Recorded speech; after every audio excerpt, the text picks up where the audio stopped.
Hello students, मैं अजय कुमार नीलू density academy में आपका स्वागत करता हूं। आज हम लोग इलेक्ट्रिसिटी चैप्टर का एक इम्पॉर्टेंट टॉपिक डिस्कस करेंगे इस वीडियो में। क्या है वो?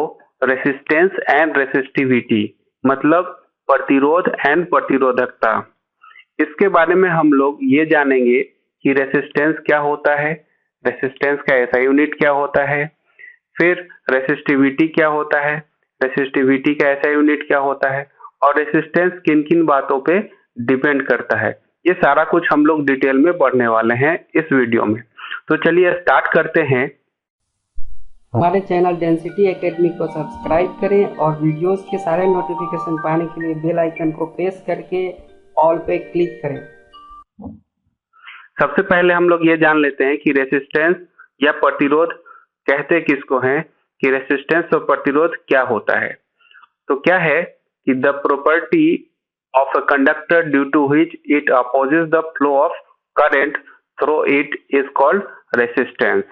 मतलब कि अगर किसी कंडक्टर का ऐसा प्रॉपर्टी है कि वो करंट को फ्लो होने से रोकता है, अपोज करता है, तो उसे हम लोग कहते हैं रेसिस्टेंस। उसे हम लोग क्या कहते हैं? रेसिस्टेंस। हिंदी में अगर कहा जाए तो चालक का वह गुण जिसके कारण विद्युत धारा के गमन में विरोध उत्पन्न होता है, उसे हम लोग प्रतिरोध कहते हैं।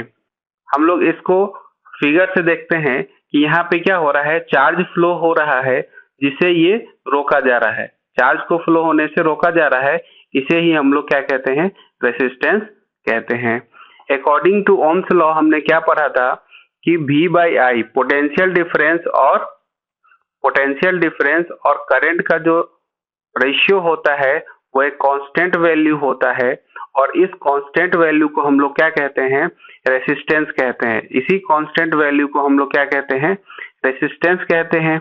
और रेसिस्टेंस को हम लोग कैपिटल आर से डिनोट करते हैं। तो हमारे पास रेसिस्टेंस का क्या फॉर्मूला आ जाता है? रेसिस्टेंस का फॉर्मूला आ जाता है R equals to V by I. अब बात करते हैं रेसिस्टेंस के एसआई यूनिट की। तो रेसिस्टेंस का एसआई यूनिट क्या होता है? ओम।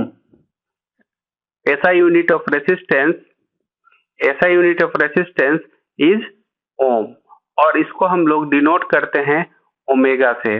ये सिंबल है ओमेगा का। 1 ओम इक्वल्स टू कितना होगा? अगर हम बात करें कि 1 ओम की, तो क्या होगा? अगर किसी कंडक्टर में 1 वोल्ट का पोटेंशियल डिफरेंस है और करंट 1 एम्पियर का फ्लो हो रहा है, तो उसे हम कहेंगे कि उस कंडक्टर में 1 ओम का रेसिस्टेंस अवेलेबल है। अब इस रेसिस्टेंस के सिंबल की बात करते हैं। तो सिंबल क्या होता है? रेसिस्टेंस का सिंबल कुछ इस टाइप का होता है। ये सिंबल हम लोग यूज करते हैं किसी भी इलेक्ट्रिकल सर्किट में रेसिस्टेंस को शो करने के लिए। अब हम लोग देखते हैं कि रेसिस्टेंस किन किन बातों पे डिपेंड करता है। रेसिस्टेंस, किसी भी कंडक्टर का जो रेसिस्टेंस होता है कुछ फैक्टर्स पे डिपेंड करता है। Depends on following factors. तो फर्स्ट क्या है कि length of the conductor. Conductor मतलब चालक की लंबाई पे डिपेंड करता है कि रेसिस्टेंस कितना होगा, कैसा होगा।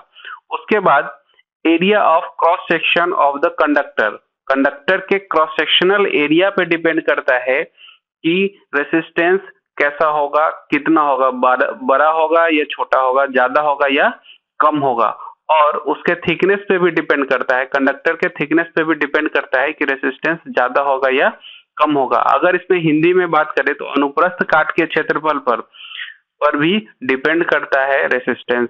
उसके बाद थर्ड है कि nature of the material. Material के नेचर पे, प्रकृति पे डिपेंड करता है कि कंडक्टर का नेचर कैसा है, उसके ऊपर भी रेसिस्टेंस डिपेंड करता है। नेक्स्ट है last, temperature of the conductor. Conductor के टेम्परेचर पे डिपेंड करता है कि चालक के ताप पे डिपेंड करेगा कि रेसिस्टेंस कितना होगा, कैसा होगा। ठीक है। अब बात करते हैं कि यहाँ पे एक वर्ड आया है cross sectional area, area of cross section. तो ये क्या होता है, इसको थोड़ा सा समझते हैं। अगर एक सिलिंड्रिकल ऑब्जेक्ट है, इसको अगर हम लोग बीच से, कहीं से भी बीच से अगर काटते हैं तो यहाँ पे हमें क्या मिलेगा, एक सर्कल मिलेगा।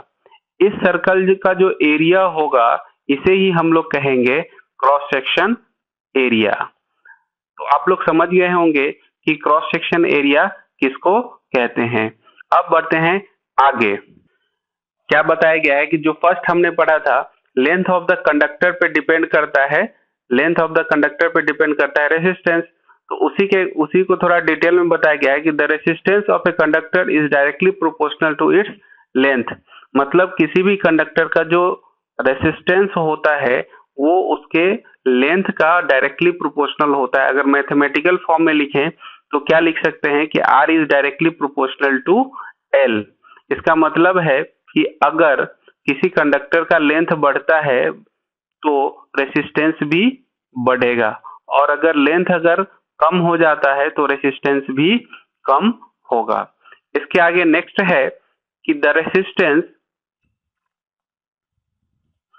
Resistance of conductor is inversely proportional to its area of cross section. मतलब क्रॉस सेक्शन एरिया का इनवर्सली प्रोपोर्शनल होता है रेसिस्टेंस।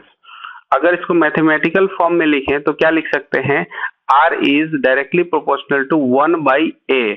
मतलब अगर एरिया की बात की जाए तो एरिया अगर बढ़ेगा तो रेसिस्टेंस क्या होगा, रेसिस्टेंस कम हो जाएगा, और अगर एरिया कम होता है तो रेसिस्टेंस क्या होगा, बढ़ जाएगा। ठीक है।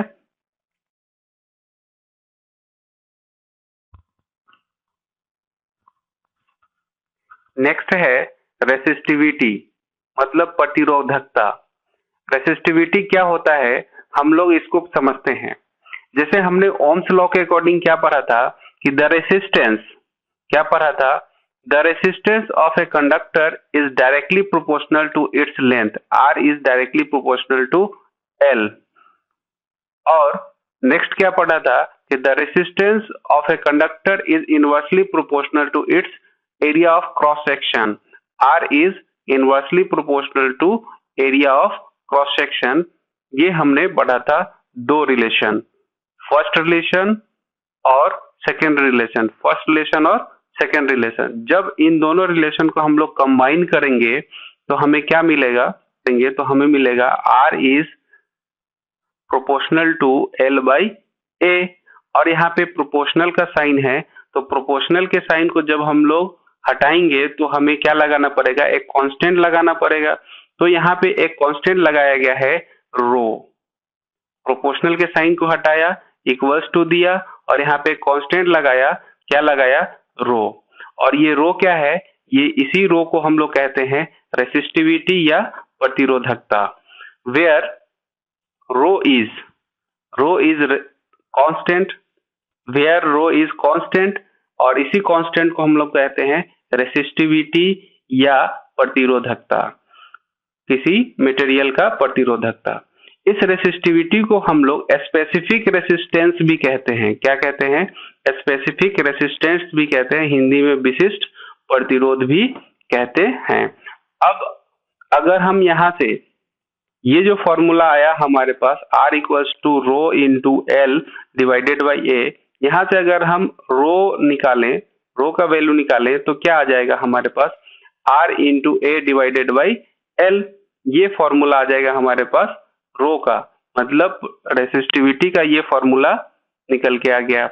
अब इसके बाद हम लोग बात करते हैं इसके ऐसा यूनिट की, रेसिस्टिविटी का ऐसा यूनिट कैसे निकालेंगे। तो ऐसा यूनिट क्या है, R, मतलब रेसिस्टेंस का ऐसा यूनिट है ओम, जिसको ओमेगा से डिनोट करते हैं। एरिया का ऐसा यूनिट है मीटर स्क्वायर, और लेंथ का ऐसा यूनिट होता है मीटर।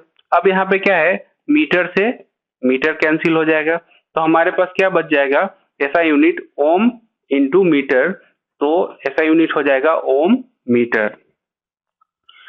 तो ऐसा यूनिट ऑफ रेसिस्टिविटी क्या मिल गया हमें, ओम मीटर। अब है resistivity of substance does not depend on its length और थिकनेस। मतलब है कि किसी भी सब्सटेंस का, किसी भी मटेरियल का रेसिस्टिविटी इसके लेंथ और थिकनेस पे डिपेंड नहीं करता है। It depends on the nature of substance and temperature. मतलब कि ये जो रेसिस्टिविटी है उस सब्सटेंस के नेचर पे और टेम्परेचर पे डिपेंड करता है। इस वीडियो में इतना ही था। Thank you for watching this video. अगर आपको ये वीडियो इंफॉर्मेटिव लगा हो तो आप इस वीडियो को लाइक कीजिए, शेयर कीजिए और सब्सक्राइब कीजिए। Thank you.